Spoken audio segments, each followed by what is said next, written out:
আলাইকুম গাইস, কেমন আছেন? আজকে আপনাদেরকে আমি একটা নিরিবিলি পরিবেশ দেখাবো, সবুজে ঘেরা। এখানে এসে আমার খুব ভালো লাগছে। সকালে একটা ভিডিও করলাম। এটি হচ্ছে যশোরের ফরিদপুর নামে একটা গ্রাম। তো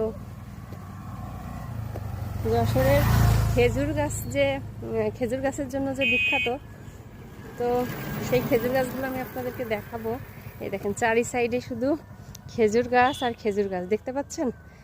আর এই চারি সাইডে সারি সারি খেজুর গাছ। এখান থেকে খেজুর রস বিভিন্ন জায়গায় যায়। তো আমি সেখানে চলে আসলাম আপনাদেরকে দেখানোর জন্য। তো আমি কিন্তু একা আসিনি, আমার পরিবারও এসেছে। পিছনে দেখেন গাড়িতে বসে আছে। তো আমি একটু হেঁটে হেঁটে ভিডিওটা দেখাবো আপনাদেরকে, এলাকাটা দেখানোর জন্য। কত সবুজ, মনোরম। তো আজকে এই পর্যন্ত, আল্লাহ হাফেজ।